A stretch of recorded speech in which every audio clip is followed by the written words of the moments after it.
risking is going to lead in a lot of regret.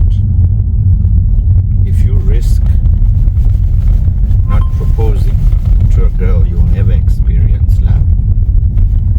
If you don't risk going the journey less traveled and doing and starting something new, you will never experience the other side because you fear and you are always holding back. Today, as always, we're going on Hustle Hard to speak so that people can be provoked, inspired, and equipped. Now ask yourself this: what are you risking not doing? Because I can tell you this, there's no way any of us are ever going to come out of this planet alive. So the only thing that you are constantly doing is holding back potentially a product, a business, an opportunity that will ultimately change your life. Get rid of that fear and let's risk the unknown, because behind the doors of your greatest fears lie your greatest treasures. Holla holla, it's your boy. Let's go.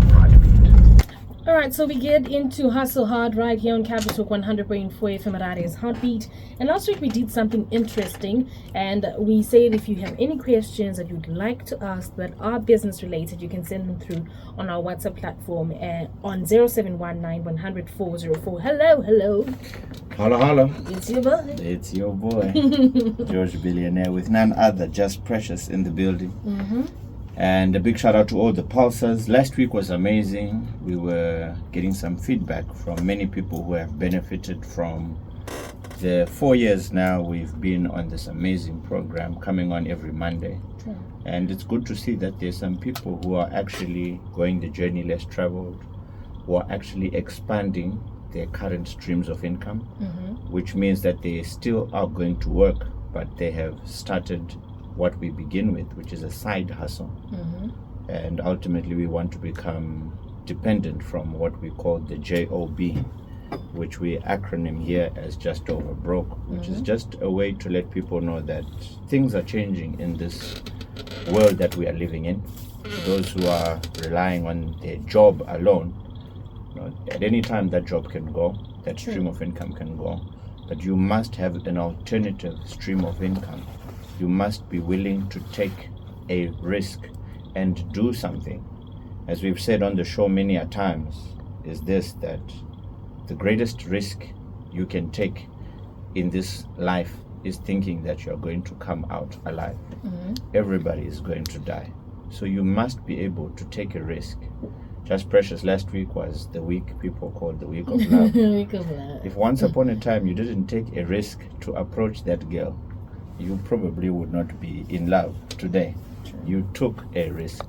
You did something. And it's the same thing with business. You never know what is behind the doors of your greatest fears. But you must be willing to take a risk and try it, because you will be amazed that there's so many opportunities, so much money, success, freedom.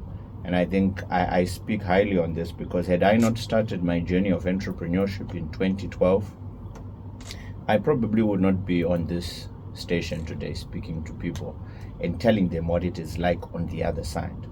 So it's important people understand that good things take time. Great things take even more time. But you will never know until you take that risk, you take that opportunity. Because what lies ahead in the next couple of years, if you're just relying on your job, due to all this automation, AI, there are not going to be that many jobs. I just could know mabasa SR opera, please don't get me wrong, but there are going to be a lot of jobs. There's going to be a lot of transformation in the work culture, and things must change in our mindsets if we're going to change the amount of money that we are going to have in this lifetime. All right, so last week we were left with 2 testimonials from listeners, and we got 5 more from people that were tuning in. So I'm going to read this one. He called himself the Rebounder. And I failed in business once and almost gave up, but listening to Hustle Hard reminded me that failure isn't the end. It's a lesson. I restarted this time smarter, and my service business is finally stable. How do you rebuild confidence and trust after a business failure? Wow. I like how he began. He failed, but he deemed, like what we say here on Hustle Hard, that the abbreviation of the word fail actually stands for first attempt in learning.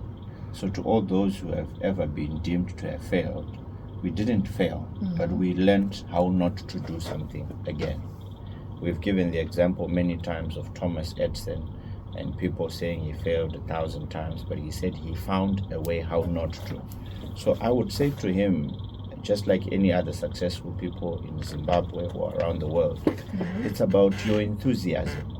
How do you feel when you fall down or things don't go right? You must have enthusiasm to say it must work. That attitude, because most people who have ultimately become successful today fell down many times. They were ridiculed. They were laughed at. They were told, go back to employment because this is not going to work. That was my story with most of my friends who would see me standing by the robots distributing flyers. And, things were not going well. But had I listened to what we call the naysayers, or people who thought that my life was just to have a job and that's that, I probably wouldn't have become the person that I am had I listened. So failing is a bridge to success. When you fail, those are lessons in success. So to everybody, and I love Michael Jordan, who says, you know what, I missed so many shots. People said I failed, but you only see the good ones that I got in. But what I did after I missed that shot, I went back and I practiced it over and over again. So to that person who answered the question, who asked the question, I would say the best way is your enthusiasm. Always see whatever you are doing and deem it as a success. Whatever hurdles you go through, they are painful lessons. And I remember I used to talk about when I started the Freeze It business in grade 6, I used to give my friends freezes, net credit, on credit. And I learned a very important business lesson there. Don't do business with friends on credit, because those are lessons that I have applied today. Because when you do business with friends, they don't take you seriously. They'll tell you, I'll pay you later. And but that's a lesson that you must learn not to do. Rather keep your stock, sell it to people who pay you upfront, than trying to be nice. Because nice people in business become broke because they were too understanding. If you want to get into business, you must be willing to learn, so that ultimately you can remove the L from the word learn and begin to learn. Oh, I like that. I think what I like about this person's question is the fact that they understand that you have to rebuild confidence in order for you to work again, because I'm pretty sure it's quite disheartening when you've done a business before and it fails. All right, so testimonial number 2. As this show just doesn't talk about money, it talks about mindset. Because of Hustle Hard with George Billionaire, I've started mentoring others in my community, and together we're growing our hustles. The question is, how important is networking, and how do you build strong business relationships from scratch? Wow, big shout out to that amazing listener who is also, becoming a speaker to many others and instilling the reformation of the mind. Be ye transformed. And that's what we're trying to change people's minds here. We're trying to provoke, inspire, and equip. But the thing is this. Many people's mindsets are not transformed, and they cannot do much unless they transform their minds.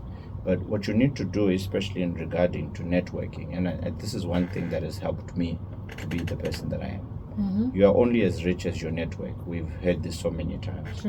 We've also heard, if you hang around with chickens, you also become a chicken. If you hang around with winners, you also become a winner. And if you look at the people who surround you as an individual, are they people who are constructive, or they are people who are just drawing out of you? And if you are just with people who are taking, and not building you in any way, you are going to ultimately become the sum total result. So networking for me is a very important part of what has caused me to become a household name and deemed successful by many. But I tell you, my success is not mine alone. It's the many people It's the many prophets I've dealt with, many pastors, many business people, many musicians, many socialites that have helped me to build my personal brand. So I say to people, you must have a friend who is a lawyer, a doctor. You must have a good network of associates. And when you associate, remember, I think the most frustrating thing for people who come up to me, they say, "Hi George, in my DM, I need 2,000 to start a business." Atina ushangwari, I'm not related to you, but automatically you think, just because you think I have more resources than you, I can just be able to assist. But a wise person, and I've done this with many, many people older than me, that I've seen, well, how can I add value to this person's life? And then I go and I say, "Sir, can I help you with this?" And then that's how I built my network. So it's not always going to ask for money or advice. When you approach somebody, think, what value can I add into this person's life so that they open the door more for me? There's a specific gentleman in this room today who does my social media. He's decided to say, "Sir, wherever you go, can I take videos of you?" And now, Tinashe, wherever I go, he is now meeting all these high-profile people because he said, "Listen, instead of you taking your own videos, let me do this." And because of that, he now doesn't only do that for me, he does that for many people who I associate with. So association is key, but I think the secret to association is how you do it. People have asked, "But how do you know all these big people in Zimbabwe?" It's about identifying a strength that they have. You also find, what can I do? How can I serve them? How can I add value to them and create a friendship? And then from there, you'll see that those people will open many doors for you because they seem to know we are in real, we ask anything in return. He's just genuinely wanting to learn how to grow a business, and people have opened so many doors for me. So association is of paramount, I repeat, it's of paramount importance if you want to grow. No man is an island, and you can only grow through the networks of many people that have helped me personally to be the person that I am today. All right. So this one says, I want to say, since I started following Hustle Hard, my boutique has grown. I implemented what George said about pricing confidently, and I stopped undercharging. Now sales are consistent. But my question is, how do I move from just supplying Harare to supplying other cities like Bulawayo and Vic Falls without overextending myself? Wow, great question again from the lady, I presume. And I say, the key thing that we've always emphasized here on Hustle Hard, it's not just hearing what we are saying, but applying it, taking action and actually putting it to use where you are. And it's great to see that she's, not compromising on price, but she's doing what she's doing. I've always said this, it's very difficult to grow a business when you don't have systems. You must have systems, and most people like to grow too quickly, and then they now want to become cell phone farmers by calling the Bulawayo branch, "How are sales today?" And then they lose a lot of traction of the business because they wanted to grow too quickly. I would say to her, thank God for the current day and age now where we've got online business. You can still operate around the whole world and still deliver using the various channels that are there to deliver. You don't have to open a physical branch. Once your product is well marketed online, you can be able to deliver any corner of Zimbabwe, any corner of Africa, any corner of the world by the various channels that are there. And somebody who wants your product, especially if it's niche and it's limited, is willing to pay the additional $20, $30, $100, $1,000, depending whatever you're supplying, to get it across to them rather than opening a branch. We've become a very digital world now, where things are in the palm of our hand. They are more on our phones than anything else. So I would say increase your marketing online rather than opening branches in all these towns you want to, because setting up a shop has cost. It's going to need somebody who you pay to run those costs. It's going to need rentals and all of that. So as small as you are, get the traction. But where we are going in the future, things are going to be like what's happening in the first world country. You order, they'll tell you they'll deliver in a day or two, because the world is becoming more and more convenient. which is why you're going to see a lot of shops are going to close, because online is going to be the new thing. And you know, like what you're saying about, I think I like what she said about overextending yourself. There's a friend of mine, he has a business, he's into the clothing business. He overly extended himself to the point that he used the money he was getting here in Harare to open a shop in Bulawayo. And if I tell you now, both shops have closed. Because of overextending yourself, all in the name of I want to have 5 shops. Yeah. Because sometimes having many branches, people think growth is having many branches, but then it needs to make feasible sense, because don't you love the convenience of you ordering something and it being delivered here? You won't even mind paying the biker $5-10 because it's come to you. You would have burnt your fuel to go there. But deliveries have become so affordable. Sending something across the country has become so far more affordable than you getting on a plane to go and get it. So we must also adapt the modern trends of doing business and actually apply them. So be very aggressive on your product or service being known online. And I can tell you, your profits will be far more and you'll have less expenses, which means that your profit is going to become more. Interesting. There's another message. Tapio. I'm a transport operator and I run a small transport business and things are stable now. I actually give George credit because I applied his discipline principles, tracking fuel, tracking maintenance, and profits improved. But now I want to know, how do I build proper systems so the business runs even when I'm not there every day? Wow. Big shout out to Blood Taps and his logistic company. You know, there's nothing more pleasurable for me to hear these people actually transforming their lives. True. You know, it also makes sense for us who are speaking, because most of the time we are speaking on relevant topics, but we never get the feedback on time. So this is also good just for the listeners to know that there are many people who are applying the many nuggets that we are saying. And it goes back to my, we spoke about mentors once upon a time. I think for me to have systems, I remember going to Dr. Edgar Chandiwana, Dr. Philip Chiangwa, I remember Ken Sharp and Philip Mataranyika. I visited them and I saw in their reception, they had a mission statement, they had values, there was a receptionist, the meetings were held in the boardroom. There were certain things that were so structured that I learned by just being in their circle. And I learned, wow, this is how certain things are done. And at times you may not know until you visit other people who have structure.